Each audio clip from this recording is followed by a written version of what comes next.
कहानी है एक ऐसी लड़की की जिसका बचपन ठीक ठाक था, लेकिन उसे लगता था कि ठीक ठाक नहीं है। कहानी है क्रांजा की। क्रांजा एक लड़की जिसका जन्म हुआ मैक्सिको में। उसके फादर एक राइटर थे, लेखक थे, लेकिन बेहद सख्त थे अपने बच्चों को लेकर। उनका ये मानना था कि बच्चे पढ़ाई लिखाई पर ध्यान दें, फालतू दोस्तों के साथ वक्त न बिताएं, और इसीलिए वो थोड़े स्ट्रिक्ट भी थे और बच्चों को ये बुरा लगता था। उसमें क्रांजा भी थी। कुछ वक्त के बाद क्रांजा के पिता मैक्सिको से शिफ्ट होकर स्पेन पहुंच जाते हैं। वहाँ स्पेन में उन्हें अच्छी जॉब मिल जाती है और वो वहीं काम कर रहे होते हैं। अब क्रांजा की भी पढ़ाई लिखाई वहीं होती है और बेहद ज़हीन पढ़ने लिखने में क्रांजा। थ्रू आउट उसने अपने स्कूल में टॉप किया। स्कूलिंग करने के बाद अब उसका कॉलेज में दाखिला हो गया, लेकिन ये था कि बड़ी होने के साथ साथ अब भी उसके पिता का बर्ताव अपने बच्चों को लेकर वैसे ही सख्त था कि दोस्तों से कम मिलना है, वक्त कम बर्बाद करना है, पढ़ाई लिखाई पर ध्यान दो, अच्छे इंसान बनो, कामयाब बनो, जो हर माँ बाप का होता है। और ये बात क्रांजा को बड़ी तकलीफ देती थी। उसे लगता था कि उसके पिता कुछ ज़्यादा ही उन लोगों के साथ सख्त है। तो ये हमेशा ये चीज़ जो है उसके जहन में रहती थी। अब वो इसके बाद कॉलेज में पहुंच गई। इत्तेफाक से कॉलेज जाने के बाद एक लड़के से उसे प्यार हो जाता है। अब जब उसे प्यार हुआ तो क्रांजा के अंदर एक शुरू से ही बच्चों को लेकर एक दूसरी भावना थी। उसे लगता था कि वो भी एक दिन माँ बने और उसके बहुत सारे बच्चे हों। अब कॉलेज में अब वो बड़ी हो गई, बालक भी हो गई और एक उसका बॉयफ्रेंड बन गया। उसने कहा कि अब इससे पहले कि कुछ और हो, कोई रुकावटें आए, घर वालों को कुछ इसके बारे में, बॉयफ्रेंड के बारे में पता चला तो हमेशा की तरह पिता ने डांटा। तो उसे लगा कि उसका बॉयफ्रेंड उसकी ज़िंदगी से दूर न चला जाए, इसलिए उसने आनन फानन में बिना घर वालों को बताए उससे सगाई कर ली, इंगेजमेंट। सगाई के बाद अब दोनों कॉलेज में पढ़ाई भी कर रहे थे, घर वालों को पता नहीं था, लेकिन थोड़ा सा वक्त बीता और इन दोनों का ब्रेकअप हो गया। क्रांजा का बॉयफ्रेंड उसे छोड़कर चला गया। ये बात क्रांजा के दिल में एक तरह से घर कर गई। उसे बहुत बुरा लगा कि उसके बॉयफ्रेंड ने उसे डिच किया, धोखा दिया है। उसे इतनी नफरत हो गई अपने बॉयफ्रेंड से कि उसने कहा कि इसको मार डालूंगी। धीरे धीरे वक्त बीता। अब उसने सोचा कि कैसे मारूं, कैसे बदला लूं। फिर एक रोज़ उसने कहा कि इसकी कार का ब्रेक फेल कर देते हैं, और उसने अपने उसी बॉयफ्रेंड का, एक्स बॉयफ्रेंड की कार का ब्रेक फेल कर दिया। अब ये था कि कार वो चलाएगा और उसके बाद एक्सीडेंट होगा, उसकी मौत हो जाएगी। लेकिन इत्तेफाक से जब उसका बॉयफ्रेंड कार में बैठा तो उसी वक्त उसने अंदाज़ा हो गया, चेक कर लिया कि शायद ब्रेक फेल है, तो उस गाड़ी को इतनी स्पीड पर ले भी नहीं गया और उसकी जान बच गई। अब जब ये बात क्रांजा को पता चली तो उसे फिर अफसोस हुआ। उसके बाद लगा कि ये सब बेकार है, छोड़ दो ये देश। अब वो स्पेन से जर्मनी पहुंच गई। जर्मनी अपना बिना माँ बाप को बताए हुए वहाँ जाने के बाद उसने छोटे मोटे काम किए। काम करने के बाद अब धीरे धीरे अलग अलग घरों में नौकरी कर रही थी। इसी दौरान में एक आइसक्रीम पार्लर में उसने नौकरी करनी शुरू की। जब आइसक्रीम पार्लर में उसने नौकरी करनी शुरू की तो वहीं उसकी मुलाकात एक शख्स से हुई जिसका नाम था होलगर। अब होलगर उस आइसक्रीम पार्लर में काम नहीं करता, लेकिन आकर अक्सर उस पार्लर में आसपास रहता, बैठता। इधर क्रांजा का भी कोई दोस्त था नहीं जर्मनी में। धीरे धीरे दोनों में बातचीत हुई, बातचीत आगे बढ़ी, दोनों में प्यार हो गया। प्यार होने के बाद अब क्रांजा ने कहा कि ये शख्स ठीक है, इससे शादी कर लेते हैं। हालांकि उससे उम्र में करीब 14-15 साल बड़ा था, लेकिन क्रांजा ने होलगर से शादी कर ली। शादी करने के बाद दोनों कुछ वक्त तक सब कुछ ठीक चला, लेकिन फिर झगड़ा होने लगा। तो इन लोगों ने कहा कि कुछ माहौल बदलते हैं, शायद झगड़ा ना हो। तो अब दोनों ने जर्मनी छोड़कर फैसला किया कि ऑस्ट्रिया में जाते हैं, वहीं कोई नौकरी करेंगे दोनों और वहीं अपना घर बसाएंगे। तो अब पति पत्नी यानी कि क्रांजा और होलगर ये दोनों जर्मनी छोड़ते हैं और ऑस्ट्रिया पहुंच जाते हैं। ऑस्ट्रिया के वियना में जाते हैं, थोड़े दिन इधर उधर नौकरी ढूंढते हैं। फिर ये लोग कहते हैं कि चलो जो अपनी सेविंग है उससे हम लोग, चूँकि आइसक्रीम पार्लर में ये काम कर चुके थे पहले दोनों ही, तो क्रांजा आइडिया देती कि हम लोग वियना में एक आइसक्रीम पार्लर खोल लेते हैं। पैसे थे, दोनों ने वियना में एक छोटा सा आइसक्रीम पार्लर खोल लिया। अब आइसक्रीम पार्लर खोल लिया, ज़िंदगी अब सबको ठीक ठाक चल रही थी, दुकान चल गई। लेकिन इधर क्रांजा के मन में अभी भी था कि वो माँ नहीं बन पा रही है। शादी को काफ़ी वक्त हो गया था। अब पार्लर खोलने के बाद माँ इधर बन नहीं रही है, घर में फिर से झगड़ा शुरू हो गया। इस झगड़े के दौरान में अब पति पत्नी में दूरी आ रही है। अब इसी दूरी के बीच में अचानक क्रांजा की ज़िंदगी में एक और लड़का आ जाता है। उसका नाम था मैनफ्रेड हिंटरबर्ग। अब हिंटरबर्ग जब उसकी ज़िंदगी में आता है, दोनों एक दूसरे से प्यार कर लेते हैं, फिर दोनों एक दूसरे के साथ संबंध बना लेते हैं। कुछ वक्त के बाद क्रांजा के पति को, यानी कि होलगर को, ये बात पता चल जाती है। जब ये बात पता चल जाती है तो दोनों पति पत्नी में झगड़ा होता है। फिर डिसाइड होता है कि हम दोनों अलग हो जाएंगे, डिवोर्स लेंगे। दोनों पति पत्नी तलाक ले लेते हैं। लेकिन तलाक लेने के बावजूद दोनों रहते एक घर में। उसकी वजह ये थी कि आइसक्रीम पार्लर दोनों के नाम पर था, दोनों ने बराबर पैसे लगाए थे। तो पति पत्नी में तलाक हो गया, पर एक ही घर में रह रहे और झगड़ा इनमें फिर भी चल रहा है। तलाक के बाद अब होलगर और क्रांजा के बीच में इस बात पे झगड़ा था कि पार्लर ठीक से नहीं चल रहा, उसके जिम्मेदार तुम हो। वो कहती थी तुम हो। अब इधर डिवोर्स से पहले ही उसकी ज़िंदगी में एक दूसरा लड़का आ गया था, यानी क्रांजा की ज़िंदगी का यह तीसरा शख्स था।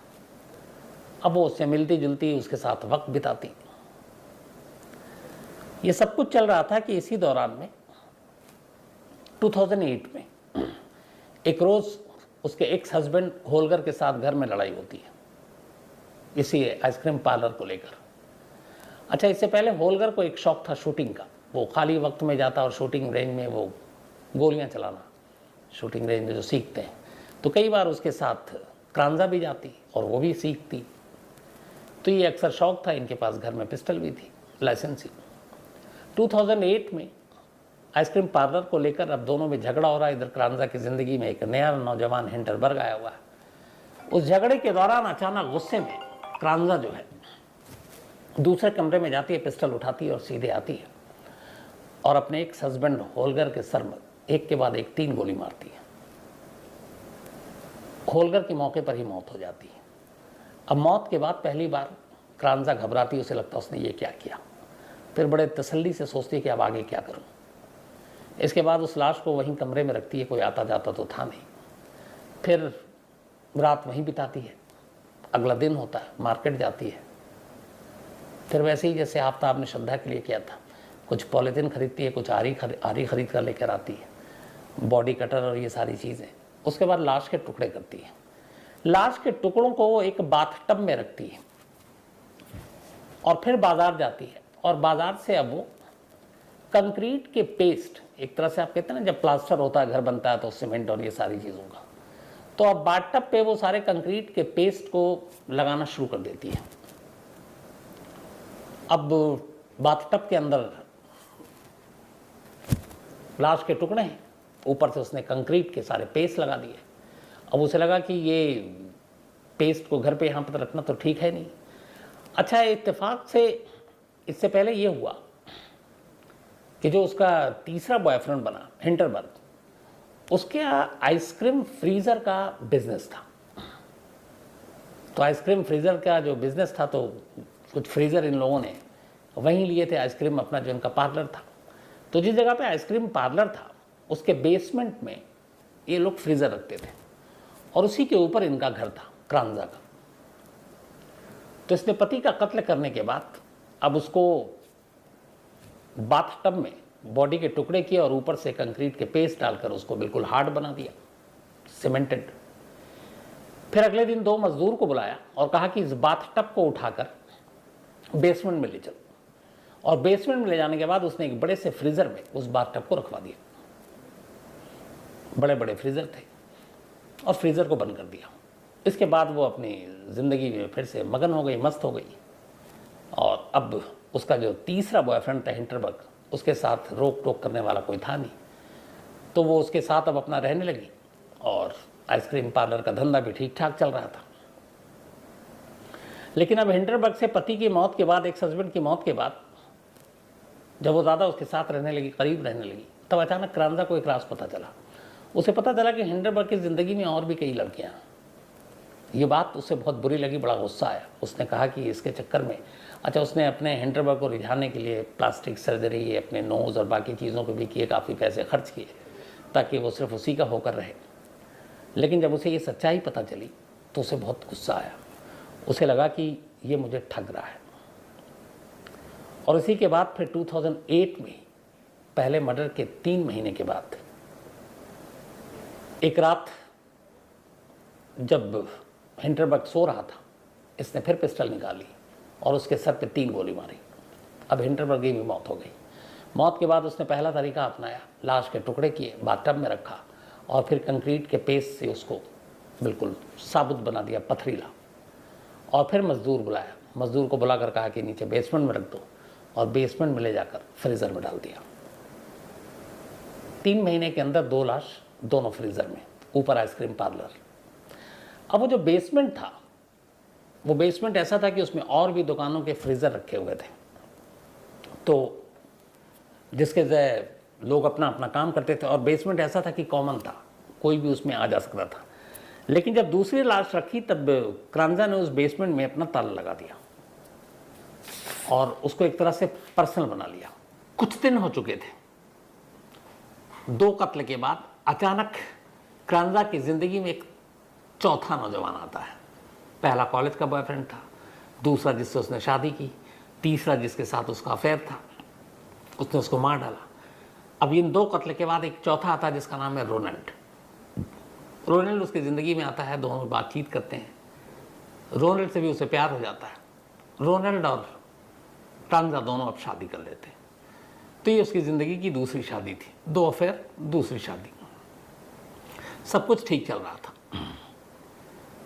इस दूसरी शादी के बाद क्रांजा को दुनिया की सबसे बड़ी खुशी मिलती है। जो सपना था उसका माँ बनने का, वो पूरा हुआ, वो प्रेग्नेंट हो गई। और अब उसने तय किया कि वो अपनी पूरी ज़िंदगी बड़ी शांति से गुजारेगी। जो उसने पहले किया वो राज रहे, तो फिर ऐसा कुछ नहीं करेगी। लेकिन ऐसा हुआ नहीं। दरअसल होता ऐसा है कि रोनाल्ड की ज़िंदगी में आने के बाद क्रांजा जब प्रेग्नेंट हो गई, उसके कुछ ही वक्त के बाद एक रोज़ जिस जगह पर आइसक्रीम पार्लर था क्रांजा का, उसके बराबर की शॉप के कुछ पानी के पाइप में प्रॉब्लम आ गई। तो जब पानी के पाइप में प्रॉब्लम आई तो उस दुकानदार ने प्लम्बर को बुलाया और उससे कहा चेक करो। तो पाइप चेक करते हुए वो पाइप जो जा रही थी उस बेसमेंट तक जा रही थी, जो आइसक्रीम पार्लर के नीचे थी और जहाँ तमाम फ्रीज़र रखे हुए थे। प्लम्बर वहाँ पहुँचा तो देखा पहले तो ताला लगा हुआ, फिर बड़ी हैरत हुई। फिर क्रांजा से चाबी मांगी गई, उसने चाबी दी। प्लम्बर अंदर गया, उसने सारे पाइप चेक किए। पाइप चेक करने के दौरान अचानक उसकी नज़र देख पड़ी एक फ्रीज़र पर। अब उसने कहा कि ये आइसक्रीम पार्लर है, काम भी कर ही रहा है, तो कई बार ऐसा होता है कि शायद इसमें भी कुछ आइसक्रीम पड़ा हो। उसने एक फ्रीज़र खोल डाला। जैसे ही खोला, उस जमी हुई चीज़ों के बीच एक इंसानी पैर उसको नज़र आया। जैसे ही वो पैर देखा, बदहवास भागता है, शोर मचाता है। जिस मालिक के लिए वो आया था वो लोग पहुंच जाते हैं। इसके बाद फ्रीज़र के अंदर एक इंसानी पैर को देखकर समझ जाते हैं मामला गड़बड़ है। फ़ौरन पुलिस को इन्फॉर्म किया जाता है। पुलिस आती है, फ्रीज़र को निकाला जाता है। 2 बाथटब निकलते हैं, उनमें तमाम जमे हुए इंसानी अलग अलग लाश के टुकड़े मिलते हैं और पता चलता है कि ये दोनों फ्रीज़र जो हैं ये क्रांजा के। क्रांजा को मौके पर ही गिरफ्तार कर लिया जाता है। इसके बाद उससे पूछताछ होती है। जब पूछताछ होती है तो फिर पता चलता है कि इस दौरान में क्रांजा का जो एक्स हस्बैंड था, जिससे डिवोर्स हो गया, वो गायब था। तो उसके दोस्त भी ढूंढ रहे थे और जो दूसरा एक है वो भी गुम था, उसके घर वाले भी ढूंढ रहे थे। तो फिर कुछ चीज़ों से पता चल गया कि ये दोनों लाशें किसकी हैं और क्रांजा ने फिर एक्सेप्ट कर लिया कि हाँ, उसने ये दोनों कत्ल किए। इसके बाद मुकदमा चला। 2010 में क्रांजा को अदालत ने उम्र कैद की सज़ा सुनाई। हालांकि मौत की भी सज़ा थी, लेकिन कहा गया कि, और उसको ये कहा गया कि उसका मानसिक हालत ठीक नहीं है। इस दौरान में जब ये फैसला आया, उससे पहले जब ट्रायल शुरू हुआ, तो गिरफ्तारी के कुछ महीने के बाद ही क्रांजा ने जेल में एक बेटे को जन्म दिया। अदालत ने उसके बेटे को उसके पति रोनाल्ड के कब्जे में दे दिया, हवाले कर दिया, और क्रांजा ने भी इस पर कोई एतराज़ नहीं जताया, तो अपने बाप के पास पहुंच गया। इसके बाद उम्र कैद की सज़ा दी गई। 2012 तक वो उस जेल में रही जो महिलाओं के लिए होती है। लेकिन फिर उसके जेल के अंदर कुछ बर्ताव ऐसे थे कि वहाँ के जेल के प्रशासन जो है उनको डर लगने लगा।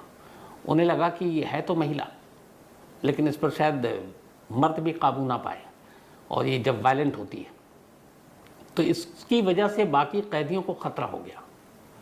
इसके बाद एक कमेटी बैठी, फिर अदालत के पास मामला गया, और ऑस्ट्रिया की हिस्ट्री में पहली बार ऐसा हुआ कि 2012 में क्रांजा को महिलाओं की जेल से निकालकर एक पुरुष की जेल में भेजा गया और पुरुष की जेल में रखा गया। क्यों? उनकी सोच थी कि बाकी वहाँ पे महिलाओं को ख़तरा है इसकी वजह से। तो 2012 में क्रांजा का नाम फिर से सुर्खियों में इसीलिए आया था कि ये वियना की हिस्ट्री में पहली बार था जब किसी महिला को किसी पुरुष जेल में भेजा गया। आखिरी खबर आने तक क्रांजा वियना की उसी जेल में उम्र कैद की अपनी सज़ा काट रही। तो ये थी कहानी।